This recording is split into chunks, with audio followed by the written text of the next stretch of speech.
Hey, Powrsuitors, we'd love to meet you in person. Go to our website at powrsuit.com and hit Power Sessions. This is our month-long transformative leadership program specifically designed for women. We're currently across major cities in New Zealand and we're coming to Australia. So get yourself on a wait list, give us a shout of where you want us to land, and we want to see you there.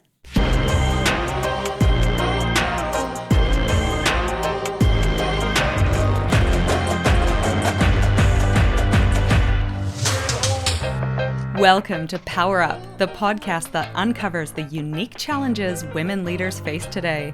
Join your hosts, Nat and Kristen, as we dive into the tough topics and provide actionable insights you can apply right now. Don't forget to hit subscribe so you don't miss any episodes. Hello and welcome everyone to my slightly croaky voice, which is not perfect, while we talk today about perfectionism. And I think also, Kristen, you are not a fan of perfectionism either based on the wallpaper. You just ripped off your wall. Yeah, I was tearing off an old decal from my wall and I tore off all the paint and I don't know. Well, I'll just figure it out. We're big fans of learning by doing, not perfectionism. Well, I could have spent all day Googling, but I watched one quick YouTube video and there we go. I've learned from my mistake. So what is perfectionism? It is the tendency to demand an extremely high or even flawless performance over what is required by the situation.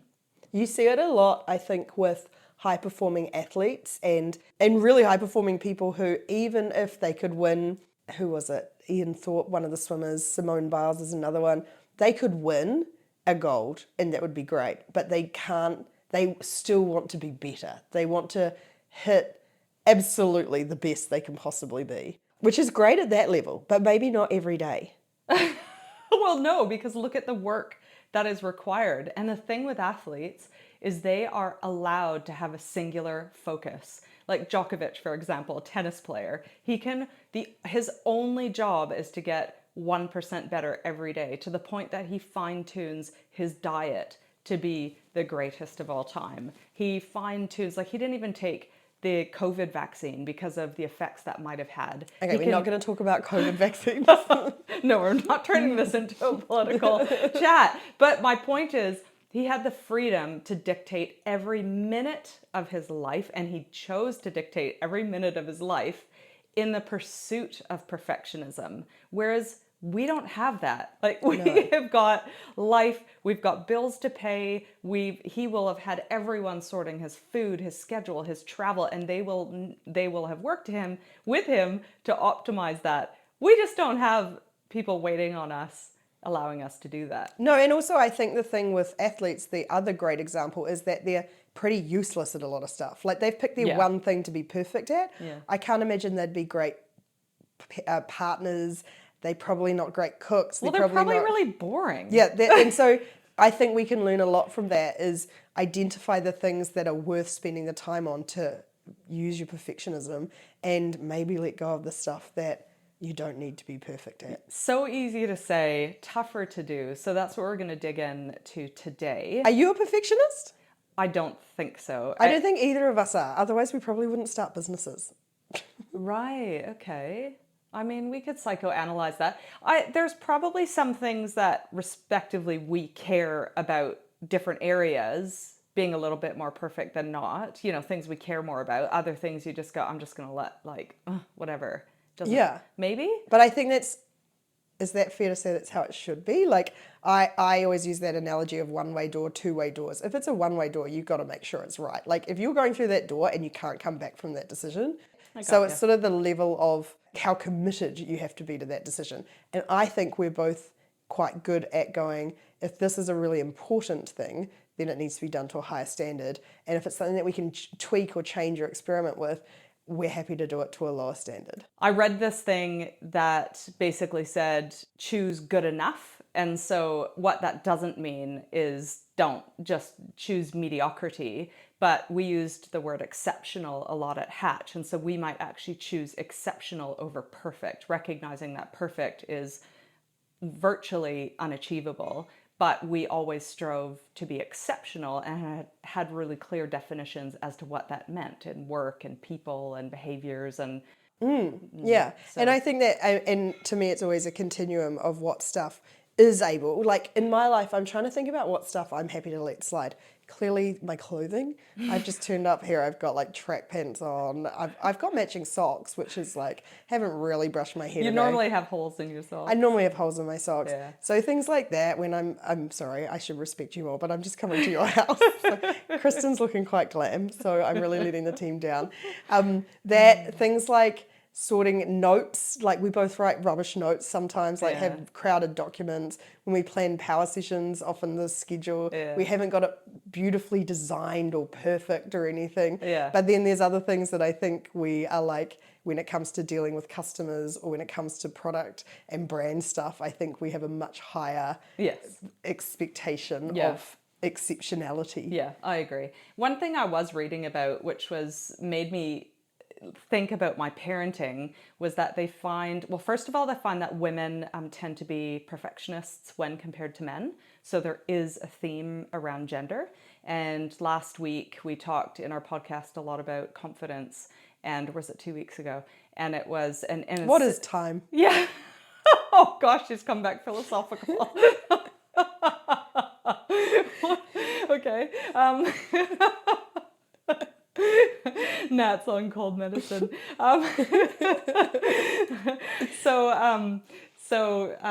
Lost my train of thought there. Confidence. Oh, and the fact is that women, so then we think, okay, so women tend to be more perfectionists. We talked a lot about how this label of being confident or having a lack of confidence was actually created by social and external factors. And the same could be said for this.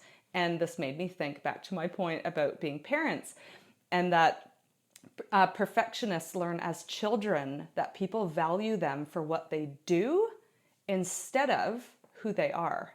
And that was really confronting to me, because I was thinking, oh gosh, am I constantly praising my kids or encouraging them and defining their success based on what they do as opposed to the humans they are, which was really challenging. And I'll have to ask them tonight. I mean, I definitely do with your children. I need Adeline to get to the Olympic Games. So like, based on what she does. But isn't that challenging though? And there's a fine line between those two things, right? Because who you are is what you do to a certain degree. I know. But there is that. But then I think, because I often talk about that idea of identity and how identifying too much as external things is not a good idea. So like, I am a runner, or I am a perfectionist, or when it's built into your identity, it can become really problematic. Yeah. Whereas if you see yourself more as like, I am a flawed but hopefully kind and generous person, and out of that comes all these things that I do, then you can you get a lot more internal motivation and validation from that, rather than being like, I have to do all these things to be myself. It's so interesting though, because society rewards what we do, right? Yes. And we even chatted about the athletes, and right down to the color of the medal, to the commercial deals that they get after the fact, how much money they make. And it's just so interesting that it's inextricably linked, that you celebrate people when they do well. And so as children, if there's too much focus on that, or maybe their personalities are susceptible to the, some more than others, and they become dependent on this external validation. Although I would say you can also celebrate trying hard. Like, I think in my life, And I know, that's what I've always been encouraged on. Like, my parents never, I don't think they really cared if I was good or bad at anything, but they had no tolerance for not trying hard. Yes. And so I could be the world's worst runner, but if I went and did it and put my best effort in, that was important. It's just interesting where it all stems from. And, that at some point, these people have learned my best defense against criticism, because they wouldn't have been used to it. They would have been constantly validated with their A's at school, or their perfect writing, or their perfect reading, or whatever that is. And because these are, even the way schools are grading kids, like you're just constantly being evaluated based on your work. Yes. And not your effort, and you're getting into the right schools and into the right jobs and into the whatever based on that work. And so what they find is the way that students learn to avoid criticism is by being perfect. Therefore, and it's so interesting, I've never, my son doesn't push himself out of the boundaries a lot. I don't think because of my parenting, but because it hurts when you're criticized and it hurts when you fail. Anyway, so that's just kind of interesting where it all stems from. Yeah, I agree. And I do think my understanding is schools and things are changing now to value things like kindness and trying, and but then we all rip into them for being like, everyone's an achiever now. But Yeah. maybe that is, I mean, one thing we do know is you can't get really good at things unless you try for a while at them. You're never going to start good most of the time. So interesting. Okay, and so we're both not perfectionists, but we both care about doing well. And this feels like a slightly gendered thing as well. Like perfectionism feels like something that a lot of, and I was thinking back when we were talking about doing this today on how it's been displayed in my life, because I genuinely just don't think I am. Like I very much care about good quality, but I feel like in my life, and I remember at school, a lot of, especially the girls would deliver an assignment, but not only would they deliver the essay you were meant to write, they would have drawn beautiful things around it, that have honed their handwriting to make that, and they'd have just like overdone this thing that you could have just handed in the essay because that's actually the thing that was important. Yeah. And I'm trying to think, like I've been trying to think of all the examples, and to me it seems to really closely correlate with procrastination, which is what our newsletter's on this week, of we get so wound up trying to do everything right that we end up not doing a lot of stuff. Yeah, well, that's interesting that Hillary Clinton, I read this thing that she'd said when she was asked to give younger generation career advice.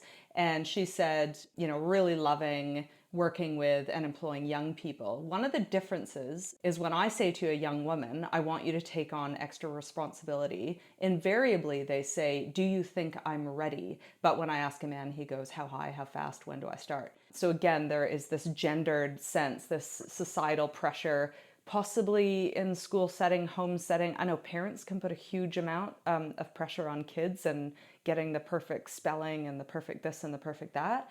But my niece did get perfect spelling, 25 out of 25 words. Thank you very much. Well, just be careful because she might now be really stressed. But procrastination, I suppose, that is really in that, do you think I'm ready? You know, they're either take on something and don't do it for fear of failure, or they're not taking on something for fear of failure. Yeah, and I really liked that quote, like, do you think I'm ready? Versus the man saying how high, how fast. Because to me, that really relates quite closely to the other gendered factor, which is women tend to be judged on our past achievements and men are judged on their potential. So my feeling with this is that it may be possible that a lot of those young women had never been given an opportunity like that before and asked to step out of what they already knew and been given something they hadn't done before, because they'd probably only experienced a world where they had to prove themselves. I mean, we talked about this over the last few weeks of people who'd been given the responsibility of managing someone, but not the official responsibility because they had to earn it while they were doing it before they got it. Whereas in a lot of other cases, you just get to officially manage someone. So I think all of this stuff is super complicated and tied into all sorts of socialization and biases.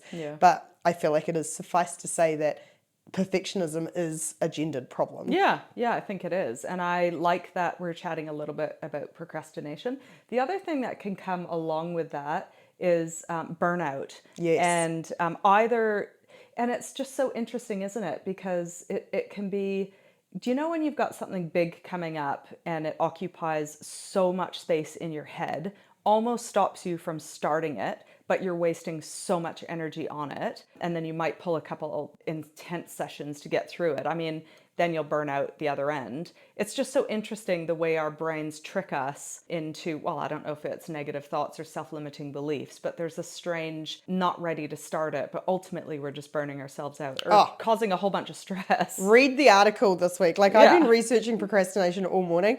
It is insane. The psychological tricks our brains play on us, and I think largely it always boils back to we're meant to be in caves and our brains haven't caught up, and so our brains are so focused on prioritizing the here and now that any perception of future pain or future benefit is dwarfed by this immediate sense of I need to get through whatever it is right now, which might mean avoiding something that's hard, or fear of failure, completely just not wanting to touch something, Yes. or feeling like doing it now for some, like I didn't realize this, but apparently we have a thing which actually makes sense, because when you talk about retirement savings, people can't think that far ahead, because we, turns out, don't equate ourselves with our future selves. We think of our future self as a stranger.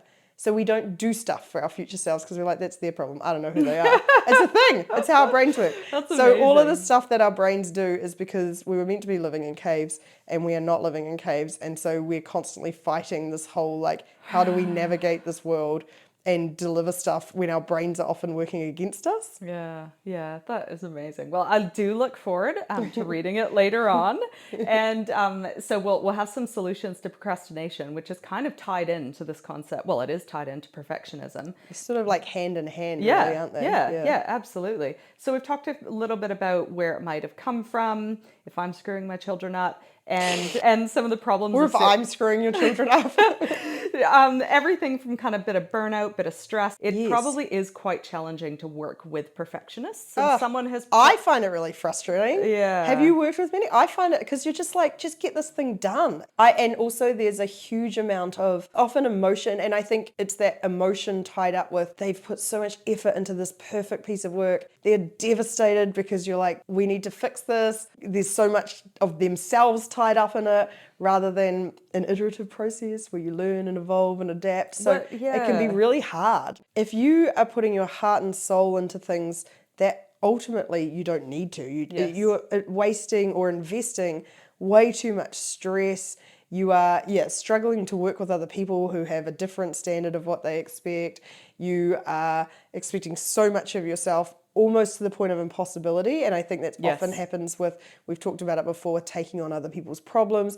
The standard for yourself of you're expected to be perfect in every situation and take on everyone else's pain and deliver everything the way you're meant to deliver it, to a standard that is very, very high. It's Exhausting. just exhausting. Yeah. When you say it like that, it's just like, oh, please no. Please no. So let's talk about how to address it, shall we? Yes. Okay. I'm going to start with taming self-limiting beliefs, because I think there's something there about how to address it. For me, would be, we've written a great article. I'm going to put it in the resources. And it's really about getting curious about where some of those negative thoughts have come from, how and when they're triggered, and then coming up with some really small actions. And there's quite a few things that you can do with self-limiting beliefs and how you can start to attack those thoughts. And that is one way to address your perfectionism, is to change that inner critical thinking, where somewhere along the line you've learned that that is impossible bar that you need to reach. You're not reaching it, therefore you're feeling yuck about yourself, and that story is going over and over in your head. So that's one of the solutions that I'm going to put in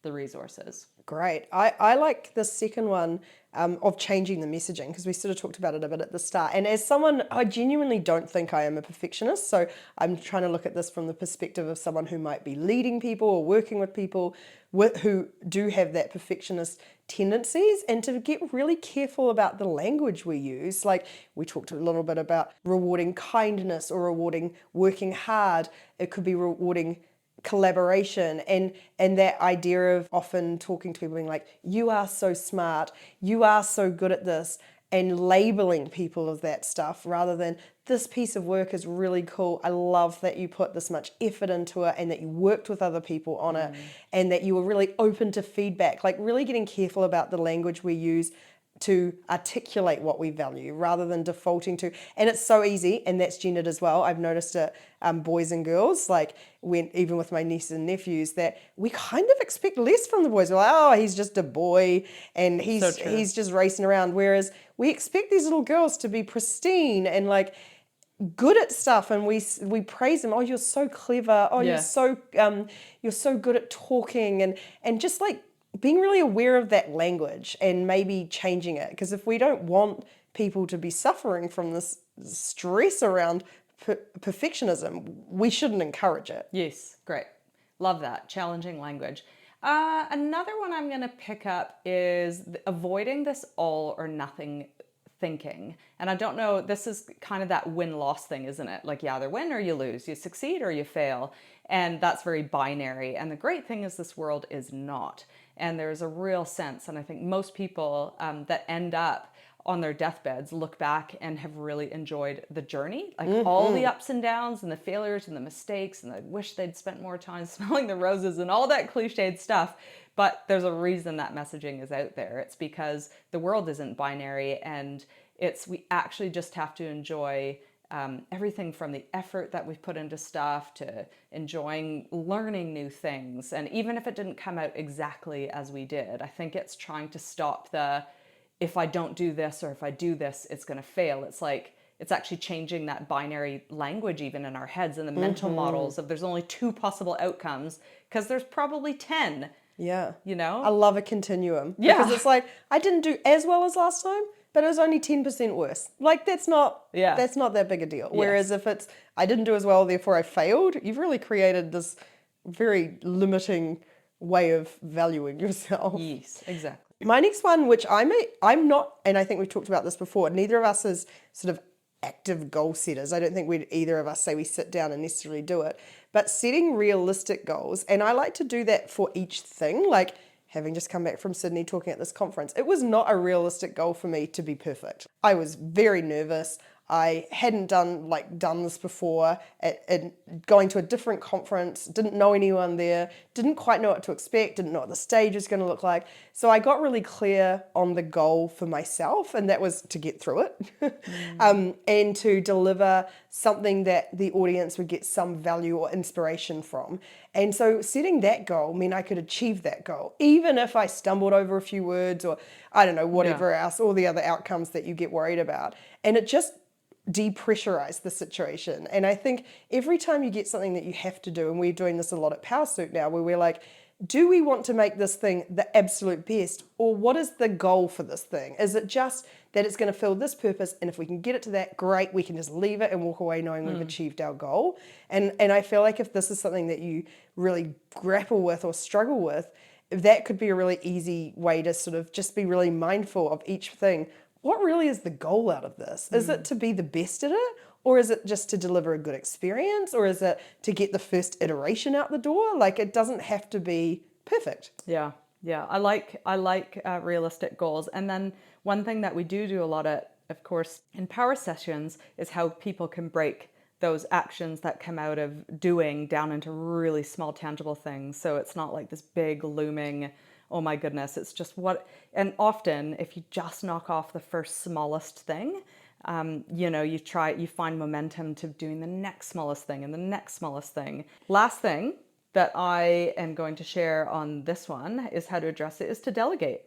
And we did a great article on how not to take on everyone's work. And I wonder if that's the perfectionism in people unknowingly creating an environment where people give them their work because their work is either never good enough or it's not done to the right standard. And so we've created an article, again, I'll put it in the resources, around it's okay to have really high standards. Like, we like putting great work out there. It's okay to we're not saying don't have high standards. Yeah, we can be exceptional, but it's being really clear on what that looks like, and then defining the goals of the project or what success looks like, and defining the reviews throughout the process, the ability to kind of let go and recognize it's not going to be done exactly the way I'm going to do it. But if it hits those things we all agreed as a team, then that's exceptional.